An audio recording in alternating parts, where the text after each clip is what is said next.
As the bald swordsman swings his sword at Hansen, contempt for the weak activates and increases his strength by 1 point.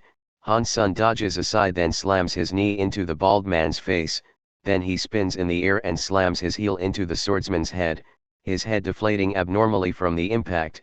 Another screen appears informing unlocking achievement gained, Merciless Killer, raising his agility by 1 point, the bald man laying on the floor while 2 companions are watching him. Their leader grind his teeth in frustration, watching how Hansen killed 2 of their teammates within seconds.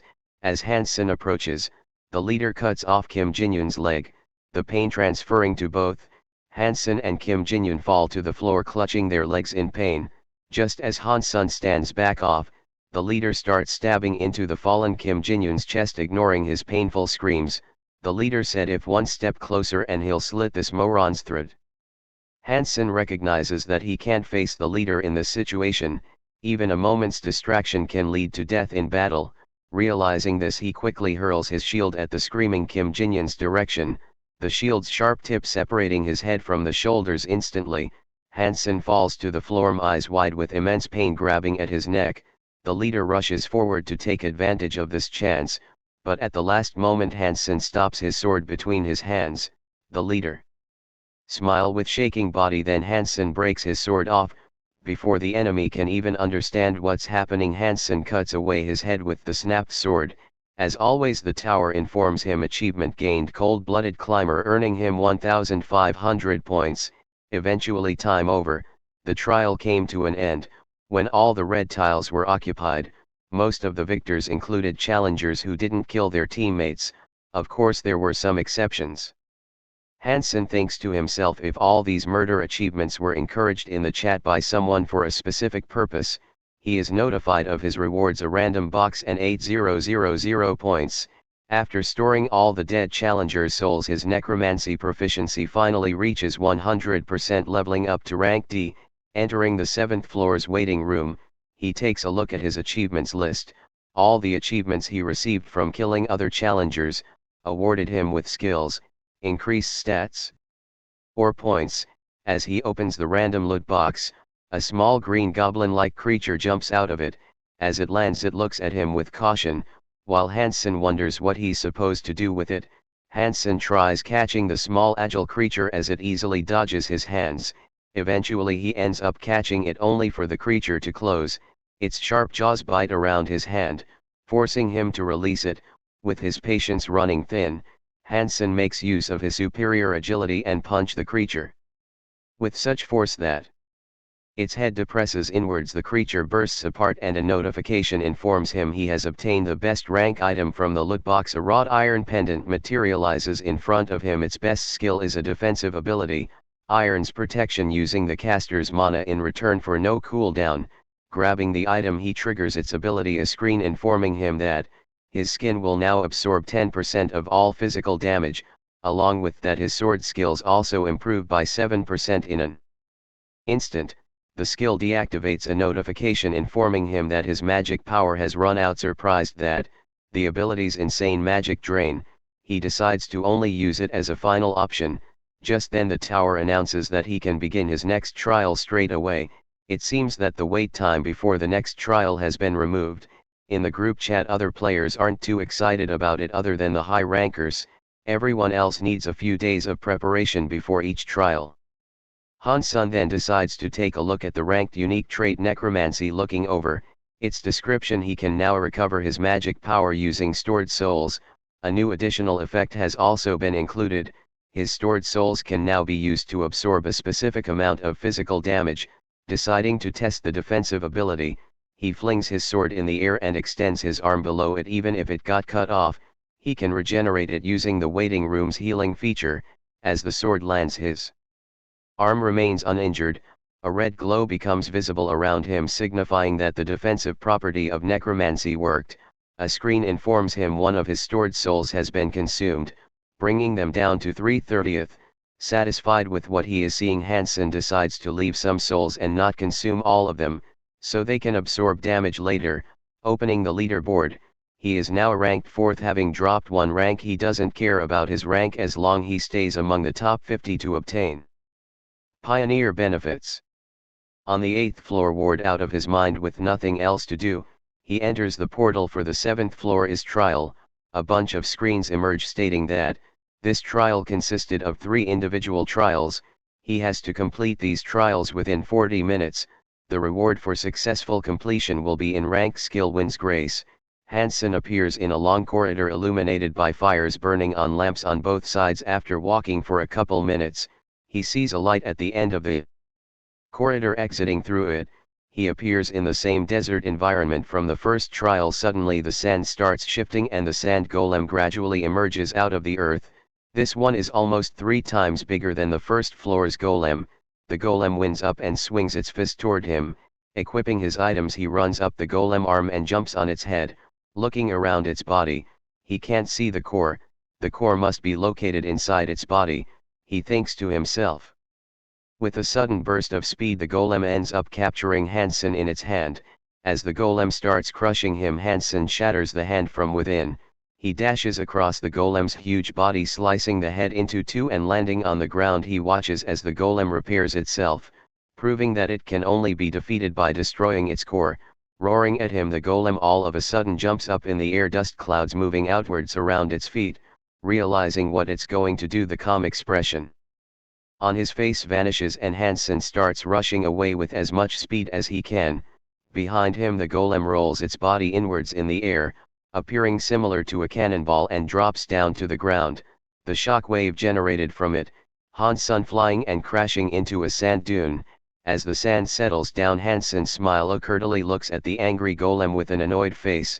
As the golem starts getting up, he activates his skill triple laceration, strengthening his sword and the cutting power of the next 3 strikes. They both facing each other, charging forward. He cuts off the golem's arm, the huge mass of solid sand dropping down to the desert floor. He keeps cutting the golem even as it slowly regenerates. After continuously slicing apart the golem, Hansen stops with sweat running down his face. Suddenly he realizes that while the golem keeps regenerating easily, its size has decreased from the start. Understanding that the golem can't use the nearby sand to boost its size, Hansen starts hacking away at its limbs again. Within a couple minutes, the golem is reduced to Hansen's height. At this moment, the core on its back becomes visible, no longer covered by the tons of sand. Hansen approaching towards him as he about to punch by golem. He dodge it. The golem, now much smaller, has become faster than its previous size. Nevertheless, Hansen decides to finish this quickly, having spent 10 minutes from the total 40. He appears at its back and drives his sword through the red core. The golem scream loudly, and the core is shattered. The screen pops up confirming that he had killed the golem and overcome his fear. Just in his surroundings break down, transferring him to the second trial. He turns around to absorb the golem spirit. Unfortunately, the soul extraction fails and he is transported to the second trial, cursing his luck. Hansen opens his eyes in the tent of the orc leader. He had killed on a previous floor. He walks over the leader's corpse and heads outside. There he sees the whole orc settlement burning and blazing flames. In front of him stands the group of hunter orcs, who had been away from the village during his attack. Enraged at seeing the murderer of their brethren, the hunter orcs enter the berserk state.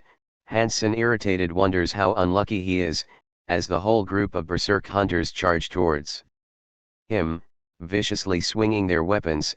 All of a sudden Hansen's expression hardens and his face appears cold-blooded. "How dare you monsters show pain from losing your families in front of him?" Hansen states quietly, activating his skills instant acceleration and 3 lacerations. He jumps towards the monsters. In a few seconds, dead orcs covered in blood are scattered all around. Hansen speaks to the remaining orc kneeling in front of him. "How it must feel to watch your family die, while you are helpless to save them." The orc puts up one last attack, but Hansen strikes past him, the orc's head flying off its body. The tower congratulates him on completing the trial and overcoming his wisdom. Remembering his blunder in the last trial, he quickly stores all the orc souls, raising his proficiency to 6% and possess souls to 19/30. As he is teleported through the void, his skills keep updating. Hunter Dagger levels up to rank E+, in instant acceleration rises to D+ rank. Hansen finds himself in the ocean setting from the 6th floor trial. The water crashes across the floating logs. As he stands there alone, no one else in sight. Taking out a health potion from his inventory, he chugs it down, restoring his stamina and magic power by 20. Satisfying a grudge for polluting the tower, he throws the empty potion bottle into the surrounding water just for the sake of littering in the tower. All of a sudden water starts shooting upwards, sending the floating tile wells into the water. Activating his Assassin's Cape's ability, increasing his movement speed by 15% for 1 minute, he rushes towards the red tile in the distance. Behind him the rising currents of water shatter the tiles just as he is feeling confident about pacing the water tides with his current speed. The water beneath him shoots up, rocketing his tile into the air. Losing his footing from the surprise, Hansen comes in contact with the ocean water. A screen comes into view informing him, his strength, agility and stamina are reduced by 10 for 3 minutes. He had thought that the tiles would burst apart in order, not randomly, and it had cost him mustering his strength. He activates instant acceleration, jumping across the rising tiles one by one. Soon a larger red tile appears in his vision as he runs towards it. Tendrils of the ocean water close in on him. Using his agility, he is able to dodge the unnatural water movements. Just then a water tendril slams into his back and swallows him up. Hansen prepares for the expected pain to arrive, but amazingly he feels no pain. Quickly thinking, he activates the wrought iron pendant skill, Iron Protection, his skill now absorbing 10% of the damage. Just then screens appear notifying him that a soul had absorbed the damage. This is why I felt no pain, Hansen realizes, jumping down on the tiles. The Assassin's Cloak's exclusive ability gets deactivated as its time runs out. Worry that he won't be able to use Iron's protection for a second time as his magic power is depleted. Hansen consumes another soul to replenish his magic power. As he reaches a few feet away from the red tile, water shoots up in front of him, blocking his path, with water converging on his location from behind. He quickly makes a decision, crossing his arms in front of his face with his shield in front. He jumps through the water tornado. He arrives at the other side uninjured. Black lightning surrounding him, signifying the absorption of damage by a stored soul. He crashes onto the red tile, another 2 souls absorbing. The force cracks appearing all around him as the dust settles. He sees the water approaching his location from all sides. The water freezes inches away from him, as the tower congratulates him on completing the 3rd trial, proving he has overcome his hesitation. Another bunch of screens pop up informing him of his rewards for the 7th floor's trial. Skill gained wins grace. Entering the waiting room, Hansen realizes he almost failed the trial multiple times. Were it not for his insane luck, he doubts he will be so lucky in the coming trials. Just then a tremor moves through the waiting room, bringing his attention to the new notifications. Turns out a system expansion has occurred. After 1000 challengers completed the 7th floor trial, a skill shop and trial junction has been created, along with permanent return and floor invasion features. Now being unlocked as a pioneer in all the floors, the tower asks him to select a halo from 3 choices: ruler, hunter, and monk. Rearing through their descriptions, he learns that the ruler halo affects all abilities and unique traits. This halo has been recommended as the most suitable for him. The hunter halo boosted the proficiency, gains of abilities and skills. It is described as somewhat suitable for him, whereas the monk halo requires both immense time and talent to shine through. Dismissing the monk halo completely, he considered the other 2. After a moment's thought, he chooses the ruler halo. The golden glow surrounds him under the halo's effect. His unique trait necromancy is being evolved based on his previous actions. 3 evolution paths for necromancy appear before him: summoner, magic swordsman, and creator. Without any hesitation he chose a summoner. Another screen pops up informing him of the creation of a unique authority skill, synthesization. Finally all these changes combine. Annex in his body is dark red fog vanishes into his chest. After the halo's changes are complete, Hansen scrolls through his skill list looking for any to use his skill synthesization. With that skill he can combine useless skills to make new ones. This is incredible. Finally he combines extinction of the weak and combat continuation. Proceeding with the synthesization, a new skill is created. A new skill, forceful breakthrough, has been created. The skill allows the user to break through any restrictions or traps. If their mono level is higher than the entrapper's, He had assumed he would receive an E rank skill from combining 2 F rank, but he got a D rank. Happy with the synthesized skill he obtained, he tries it again. This time he combines Ranger's knowledge and fire resistance, but this time he receives an E rank skill, Strengthened Eyes. It has a basic effect of allowing sight in obscured environments and strengthening eyesight, analyzing the situation. The reason becomes obvious: these two skills had weak compatibility with each other, resulting in an average synthesized skill. Sighing, he falls on the bed thinking over the halo and the skill synthesization ability. He wonders if he achieved these abilities through his hard work or just because of luck. Coming up with nothing, he decides to check out the skill he received. Wind's Grace increases all speed by 7%, can be stacked 7 times after utilizing maximum stacks. It has a 1-day cool down. He gets excited at reading the skill's description. At 7 stacks, he could raise his speed by 70%, and all this without consuming any mana.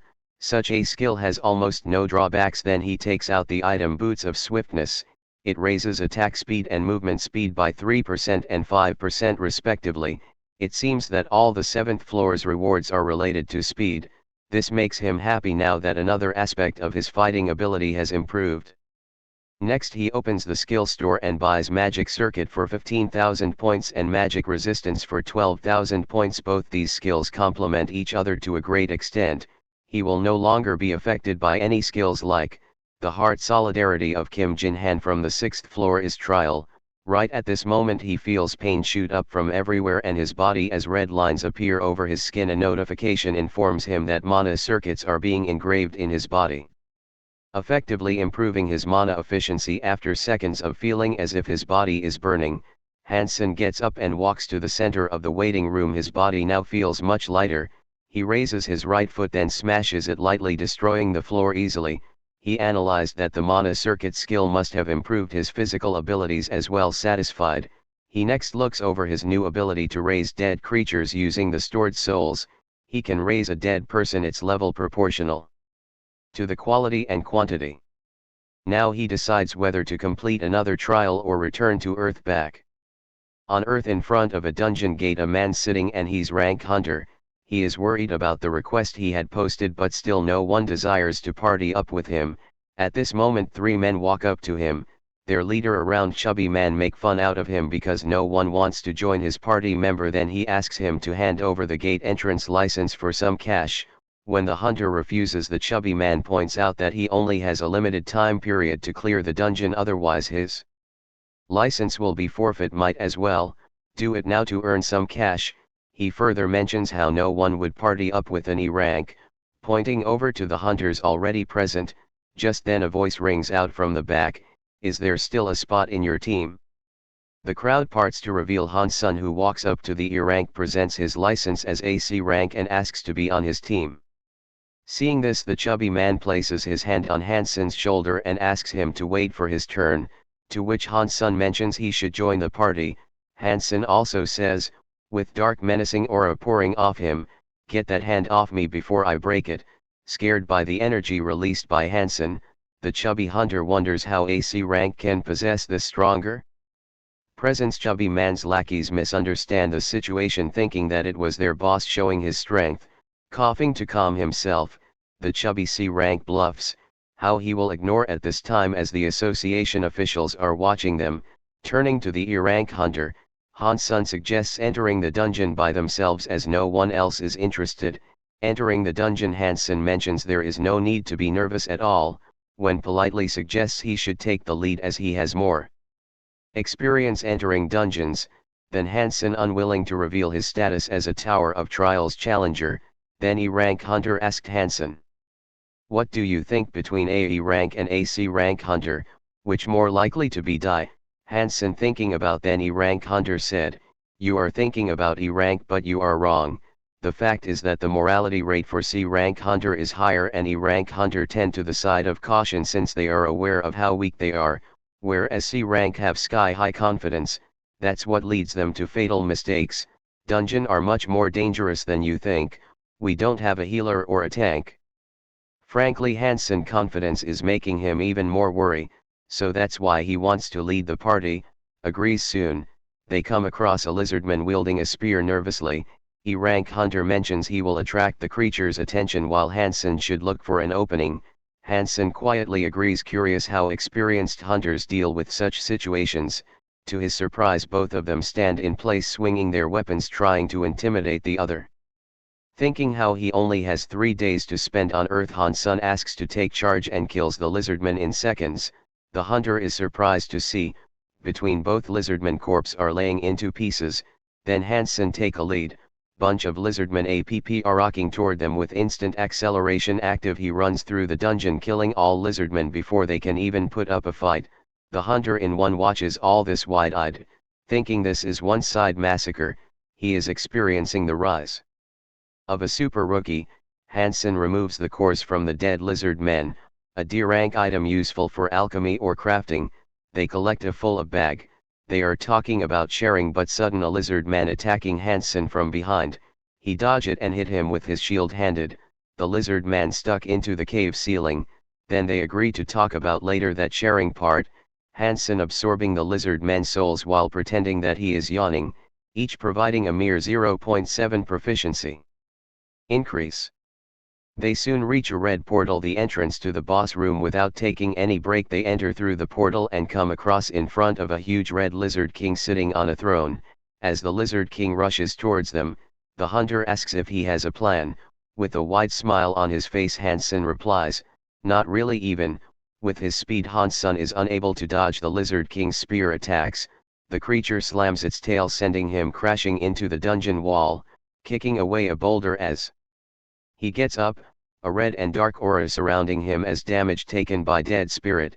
Hansen excitedly mutters how a challenging opponent can help him test his skills properly, when the hunter think, "Phew. He was goner for sure." Hansen emerged from dust and said, "Lizard man, your little chair was smashed to pieces." Suddenly the lizard king roars in the air. A purple glow appears around it. The same time a screen notifies him that the skill slow movements has been triggered. Purple chains rush to imprison him but are negated as Hansen casts his skill forceful breakthrough. The creature appears surprised at how easily he brushed off its skill. A voice rings out from their side. Turning around, that see the E-rank hunter appearing miserable, his hands and feet chained to the ground. The lizard king immediately jumps towards him, intending to finish the weaker opponent first. Hansen chased behind him and asked him to get back. "He is the one you should be fighting." Realizing he won't reach in time, Hansen's eyes glow red as he summons the dead through his necromancy's trait. In front of the lizard king, 2 skeletons wearing basic armor climb out of the ground. The lizardman easily destroys the weak skeletons, but that 1 second delay is all he needs. As Hansen stacks the skill wins grace 6 times, raising his speed by 60%. The next moment he arrives by the lizard king, a blue sword art cutting off its head and limbs into multiple pieces. A notification appears announcing the lizard king's death. It will take 14 days before a new boss appears in this dungeon. Absorbing the lizard king's soul, his stats increase: strength +1, agility +1, stamina +4, and strength +4. He also gains one of the lizard king's skills, spiritual eyes. It allows him to perceive his opponent's invisible attacks. Outside the gate, an association official is sitting while yawning by boredom. He is waiting for the raid team to arrive. He thinks of the bonus he'll receive if the raid team clears the dungeon in one try. Then he scoffs to himself, thinking how that is only possible for rank hunters. Watching Hansen and the hunter appear out of the dungeon gate, he assumes they probably escaped after clearing half the dungeon, but behind them the blue portal starts turning gray, proving that the boss has been defeated.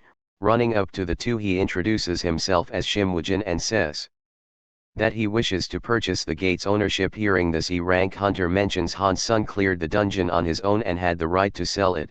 Shimwujin eyes widen, claiming that he must be in a rank hunter, but Hansen calmly replies that he is only a C rank. Getting straight to the point, he asks how much is the association willing to pay, to which the official replies, 1.2 billion, surprising Hansen at the insane amount. In an office, Lee Haeyeon wearing an office uniform can be seen working, setting down the pile of documents. She complains about her work. Her phone rings, talking it out, her eyes widened at the message. After returning from the Tower of Trials, Lee Haeyeon had been appointed leader of the management team for the challengers of the Tower of Trials. The higher UPS had made such a big deal out of it, but the challengers are in hiding and her role demands a lot of effort. She has only managed to get in touch with 10 challengers of the easy difficulty level. She wonders loudly what that person must be doing right now. Thinking back to how Hansen completed the joint trial by himself, she saw his thinking she should have made him an offer. Just then her phone rings. Taking it out, she is surprised to see a message from Han-sun asking to meet up. Looking at the 1.2 billion in his account, wonders if he should buy a house or not. Just in the cafe door opens and Lee Hae-in enters wearing a skirt and heels. Sitting down, she pouts at him, complaining how he didn't reply to her messages and made her wait for so long. He apologizes, mentioning he doesn't spend much time on his phone. With a cheeky smile, she asks him to buy her a coffee and a cheesecake to make it up to her, which he awkwardly agrees. After a while, Hansen informs her that he will keep climbing the tower but needs help joining a guild that will permit him to refuse any summons, not inquire about his activity inside the tower, and allows him to sue their dungeons whenever he needs. With a serious look on her face, Lee Hae-in says, such a situation is impossible. The guild would receive nothing while providing everything. Intertwining her fingers in his, she then requests him to join her White-Silver Guild, mentioning she will make his demands possible. Lying on a bus traveling at high speeds, Han-sun thinks of his meeting with Lee Hae-in and the conditions she had placed. The superiors of the guild will only fulfill his conditions if he first clears a C-ranked dungeon by himself. As the bus arrives at Ujeongbu City's Nojiang village, he decides to run to his destination as a warm-up. At the Chinbo Mountains, Lee walks up to the official posted near the blue portal, presenting her credentials as a team leader of White-Silver Guild. She moves to wait under a tent with some time remaining before her appointment. Just then Hansen jumps beside her. "You are already here," she exclaims. The next moment a strong air pressure bursts from behind him. The items under the tent fall and everyone loses their footing. Han-sun awkwardly picks up the fallen items, apologizing for running so quickly. "You came here early," says Lee Hae-in, inwardly thinking how someone can run so fast. Entering the portal, they appear in a beautiful yellow wheat field under a partially cloudy sky reflecting the same shade of yellow. Lee Hae-in mentions how she is wearing one of the guild's A-ranked item, Empress's necklace, possessing strong defensive and stealth abilities. Using the item, she disappears as Han-sun starts moving forward and activating spiritual eyes. He spots 3 invisible enemies quickly advancing towards him. He leaps backwards as 3 deadly poisonous demons jump towards him. Lee shouts at him to be careful. Astonished at the appearance of C-rank creatures, she exclaims, "This is an irregular dungeon." Hansen easily slices apart the monsters, leaving her wide-eyed with her mouth open in surprise. The next moment she smiles with rosy blush on her cheeks, satisfied with her decision to support him. With a red portal monster are coming continues, Hansen cuts them into pieces, with lightning effect of sword activated. One of the monster attack from behind, he dodged it and grabbed his tail, and with brute power he throw him into the ground. The ground shattered. Then he asked Lee to come there, while Lee Hae-in, as she stands still in the distance, amazed at the speed with which he defeats the monsters solo. Normally deadly poisonous demons require a whole party to defeat. Looking at Hansen's back as he enters the boss room, she realizes he will keep growing at an unbelievable rate. Han-sun absorbs the stored souls. His strength, agility, stamina and magic power increased, thinking that the boss won't be too strong based on the creatures outside. As they walk through a narrow passage between mountains, Lee Hae-in claims how weird it is that they haven't sensed the boss yet. Just then a blur falls between them, claws striking at her. The dangerous boss with blue fire flowing across its body smashes the ground, where she stood previously. The Hae-in realizes she is being carried by Hansen. As the monster releases a beam of blue flames towards the retreating pair, Han-sun leaps up and places her on the edge away from danger. Activating all his movement abilities, he jumps through the UPS and arrives at the monster's side and activates 3 lacerations. Then they both charge each other.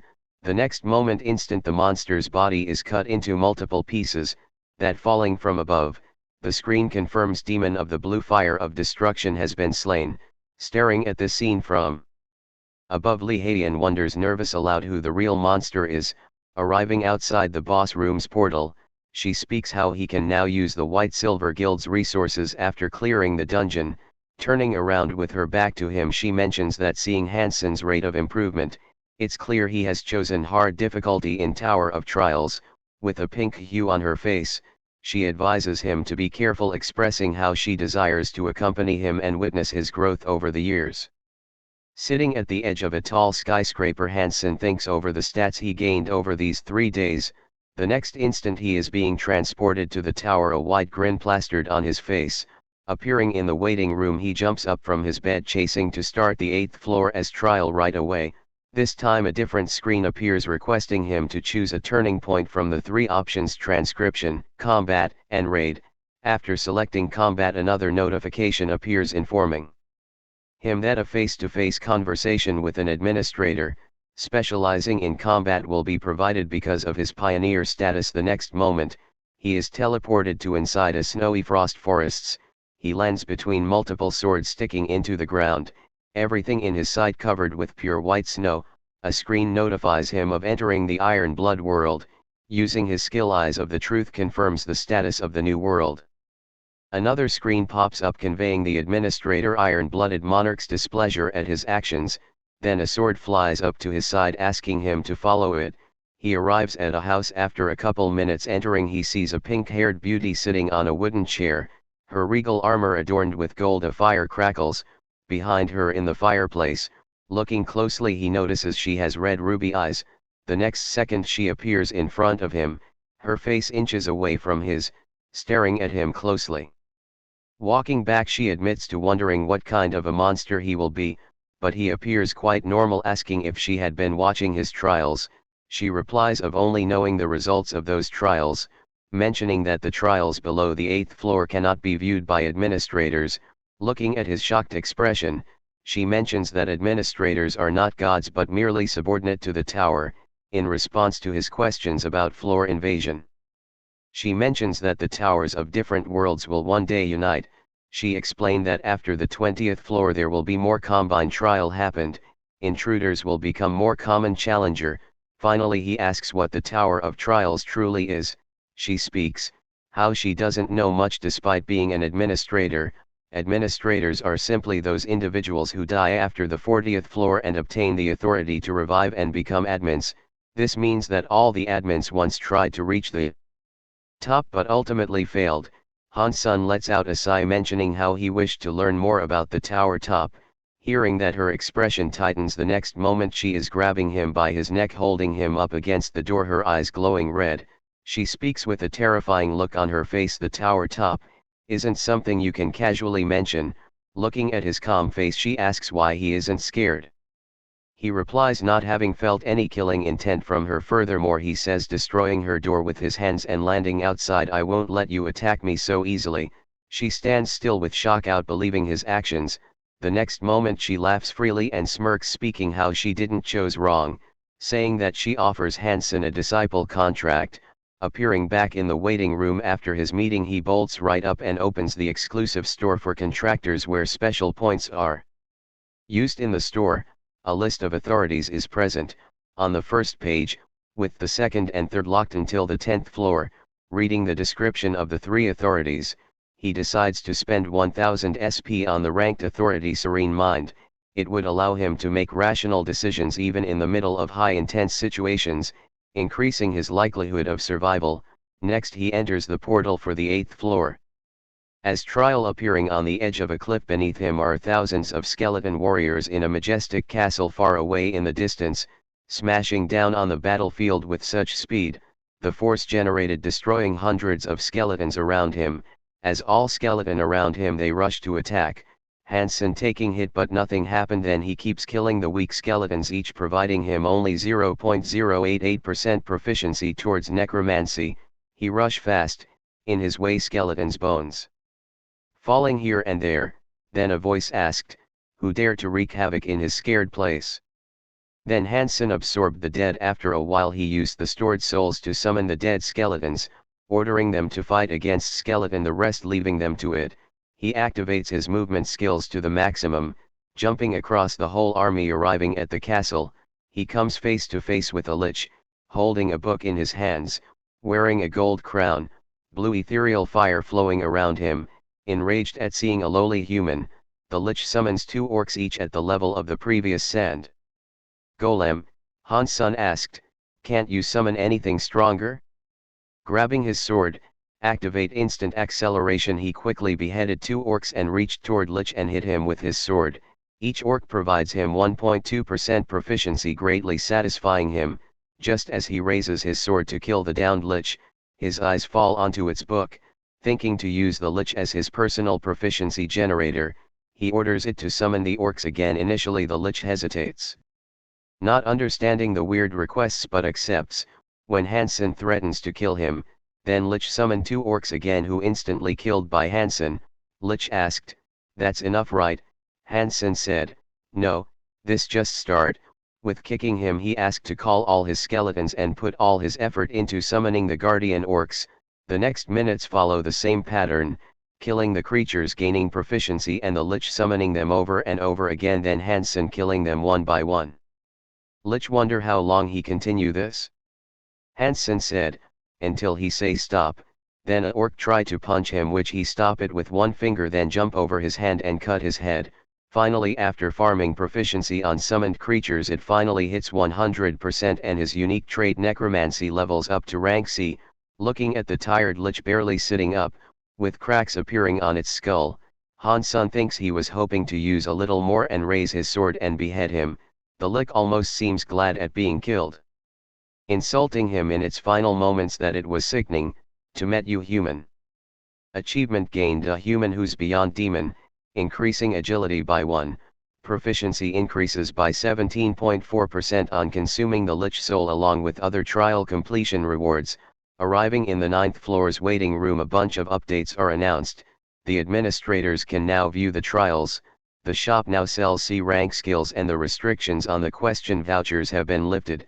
An effect is added to his unique trait, Necromancy, allowing him to inherit the proficiencies of the skills he gains from the consumed souls, and the probability of receiving any skills has been revealed to be 20% since he has now improved his D-ranked Hunter Dagger skill. He decides to buy an E-ranked basic swordsmanship skill from the store. He combines the 2 skill synthesization, resulting in a C-rank skill, Demon Slayer. The new skill provides a comprehensive improvement to its attacking ability, especially against non-humans. He wonders about how the tower is basically encouraging him to kill monsters. Excited at the amazing new skill, he is overcome by a desire to gamble away combining all his new skills. Still, he controls himself enough to at least consider the skill compatibility and synthesization probability before attempting any combinations. Fast recovery and resistance to the laws of nature add to form the C-ranked Iron-Blooded Regeneration. Then it combines with D-ranked Pain Resistance to form the ranked Ashen Blood. It adds a strong regenerative and a pain nullification ability. 2. His lobby, spending 50 points to turn off the waiting room's healing ability. Han-sun slashes his arm off to test the effects of Ashen Blood. Excited, he slices his arm off multiple times as it keeps regenerating good as new. With nothing going on in the community chat, he enters the portal for the 9th floor's trial. The objective this time is to kill all the monsters within the area. Arriving at the trial setting, he sees corpses of monsters lying around, and in front of him stands a white-haired old man wearing grey robes, appearing calm and composed. Immediately the tower informs him that the trial has been invaded by an intruder from the Murim world. The elder introduces himself as Baek-sun Haka, commander of the Murim League.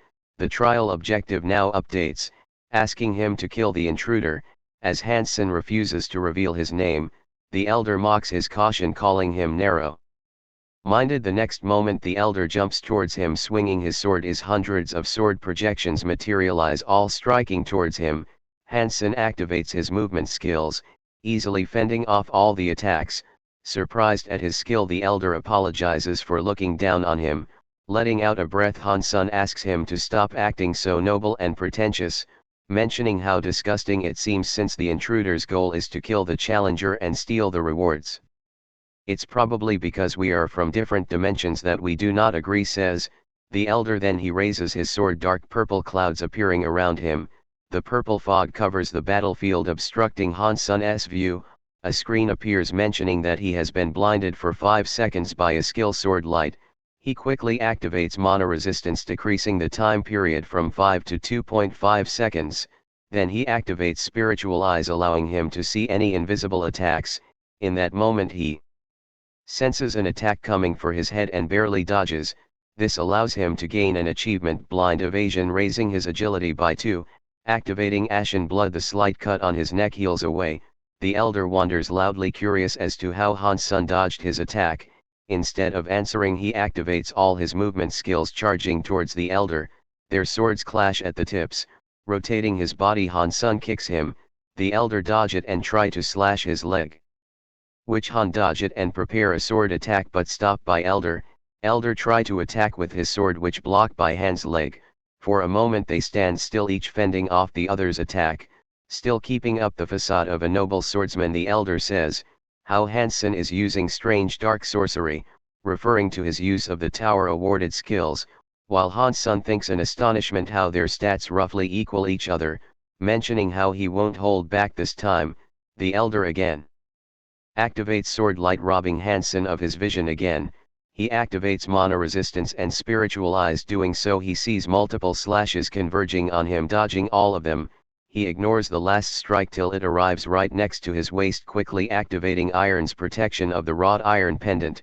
He uses his sword to block it. Despite all that, he still ends up losing half his arm, his shield cracking to pieces as pain resistance activates. He analyzes that the attack power was too strong to block with Iron's protection.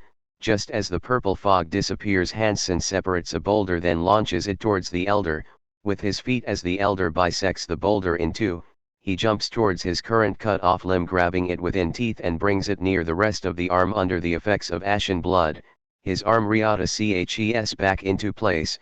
Watching all this, the intruder again mentions how he is relying on borrowed skills instead of his martial ability. Hansen mentions how the elder's sword Kai is also the result of a unique authority, pointing out his hypocrisy, activating his movement skills to maximum. He arrives at the elder's side, striking at his head, all the while commenting he is going to die to these borrowed skills, blocking Hansun's attack. With visible effort, the elder thinks back to how he invaded multiple trials in the past. He remembers how the challenges from the world Earth were the easiest to kill, especially when he activated his skill Swords Light. After that, his opponents always went down with a single strike. Returning to the present, he thinks how this time the situation is totally different. While he successfully dodges the attack, Hansun's strike ends up cutting a bunch of his hair. Hansun jumps back, all his injuries heal incompletely, while the elder has a wretched appearance, huffing and out of breath, with multiple bloody cuts on his face, his silver hair now falling everywhere. Multiple notifications appear mentioning the administrators are admiring Hansen's skill. No longer appearing calm and composed, the elder's expression tightens with rage, furrowing his brows, hatred shining in his eyes. Without thinking, he activates all his skills. Hansun's responses to laugh at him, mentioning how he talked about borrowed skills earlier, adding further insult to injury. The tower deactivates many of his skills, decreasing his stats by 8 as a penalty for floor invasion. With no other option, the elder activates Swords Light again, the dark clouds rolling in. Having gotten used to it by now, Hansen activates both Spiritual Eyes and 3 lacerations, dodging the opponent's attacks and slashing his own sword into the dark. The mist slowly vanishes, revealing the trembling elder with a sword slash glowing blue on his abdomen. Unable to believe the outcome, he mutters, "Impossible," as his body slowly separates into 2. Behind him, Hansen calmly stands up with a confident smile, the tower congratulating him on completing the 9th floor's trial. His proficiency increases by 27% on absorbing Beak Sun Hack Soul. Just like last time's invasion, the completion rewards are modified now proportional to the increased difficulty. Skill gains 6 cents, an improvement over the original A rank skill Beast's Instinct. 35,000 points obtained. Additional reward 1000 SP has been obtained. Just as he moves to enter, of the portal, screens pop up informing that the administrators are impressed and excited at his performance. He feels proud of the administrators acknowledging his efforts. Just then another message appears, the Iron-Blooded Monarch warning him not to be bewitched by the other admins. Just then an unexpected message appears, the White Crane Sword Master expresses its desire to add an authority to Hansen's exclusive skill store. The Iron-Blooded Monarch sends another message, reluctantly allowing him to accept the authority as a favor. Expecting it to be an average authority, he no longer hesitates and presses yes. The tower informs him that the authority Sword Kai Master has been added to the exclusive store, with White Crane Sword Master asking him to remember this kindness. As he enters the waiting room of the 10th floor, another system expansion occurs, the public area now being accessible, asking aloud, "Can you still watch what's happening here?" Hansen tests of the administrators can observe the waiting rooms as well, receiving no response. He coughs slightly to hide his embarrassment. Opening the contractor's exclusive store, he discovers that Sword Chi Master is a C+ ranked authority, allowing him to strengthen blade weapons with mana chi or other energies. Of course the mana consumption depends on the duration of activation. Hansen's gaze follow on the second page of the authority, discovering he can now unlock it. Scrolling down, he only notices a C+ rank bone reconstruction authority that he can currently afford along with Sword Chi Master. Remembering fight with Beak Sun Hack, he decides to buy the Sword Chi Master for 1500 SP.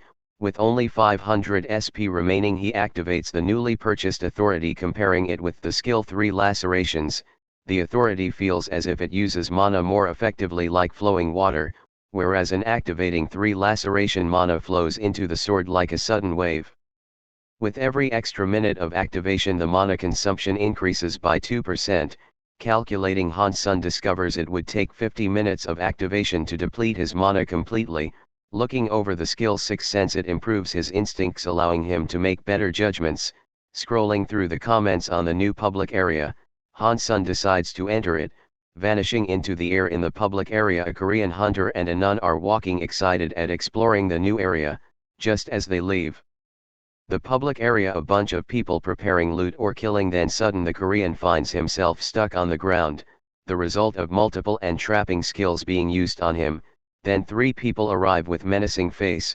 The nun tries to protect the hunter from the 3 murderers that appear, only for them to start bullying her as well. Just then a black hooded individual quietly passes by them.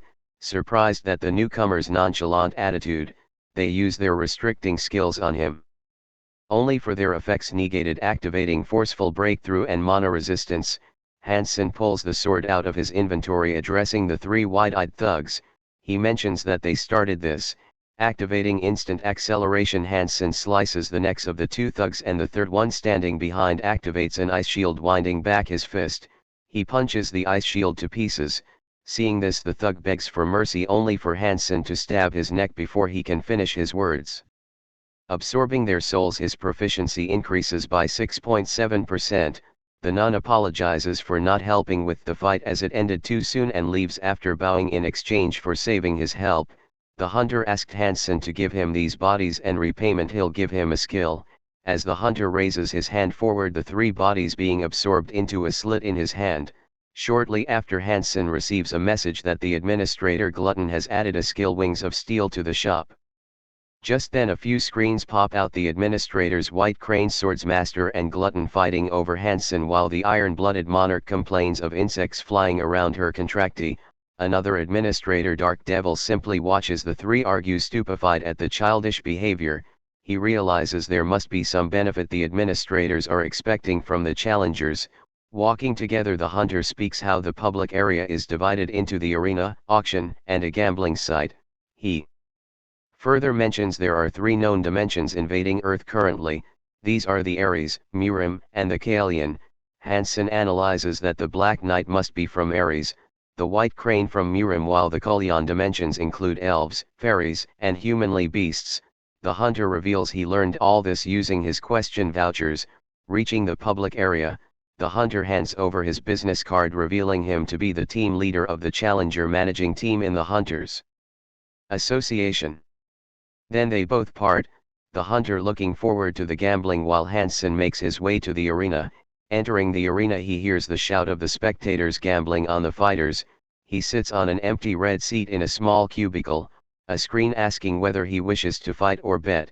You can bet any participants, win or loss depend on fighting, and other hand if you choose fight you both agree equal term and reward that could be anything like items, skill, authority. Just then a crowd forms behind a red-haired beauty sitting in a similar seat, her fans excited at recognizing her, an American, the Witch of Hellfire, Catherine. They exclaim excitedly. Meanwhile, Catherine is disappointed at finding no new opponents, probably because of her insane win streak. Unfortunately for Catherine, fight records in the arena are made public. here's showing a victory count of 17 with no losses. Just then she receives a fight request from Hansen Jiun, offering up the Demon Slayer skill as a reward. She smiled arrogantly while accepting, amused how someone with 0 victories picked her. As both challengers are transported to the Colosseum, she praises his bravery, then says how he should have been more careful while choosing. As the duel begins, her claw sharp tipped with fire around, she said, think of this as a learning experience. Then she activates her authority birth of fire, a huge ball of fire appearing above. Hansen seeing them calmly, she raised hand, she launches it towards him. While Hansen dodging, fireball chasing him, while she's speaking, it's over, with a confident smirk. At the last moment Hansen activates his own authority sword Chi Master, and slicing the flames ball into 2 parts, the flames gradually disappear. As Catherine looks at him dumbfounded, they both stand face to face in smoke around. Then Hansen said with mocking style, a learning experience, ha. I'll be the one to give you that. There is bamboo forest mansion white crane sword master sipping tea and in water maid spare. She is watching Hansen fight. She didn't expect to Hansen already so adept with sword chi. It was good to give him now with smiley face. She need to build up a good relationship. This challenger might be able to resolve the grudge that she can't. Now we saw Hansen facing 3 huge fireball. With instant acceleration he jumped up, the fireball followed him, he sliced one by one in mid-air and landing on ground. Then Catherine prepare another attack with 4 huge fireball. She asked, how long do you hold? While 3 administrator watching them, Hansen sliced them again. He thought he have to end it soon. He absorbed Beak Sunhook spirit. His stat increased stamina 2, agility 1, strength 3, magic 3. With that he obtained skill lighting sword chi.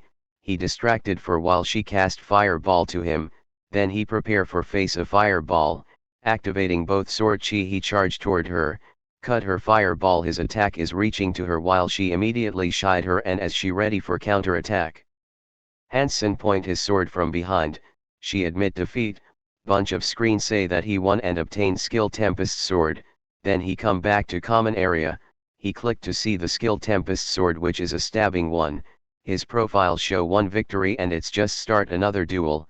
The opponent thinking lowly to him but has smiled that as well, realizing that opponent rage and charge toward him with his spear.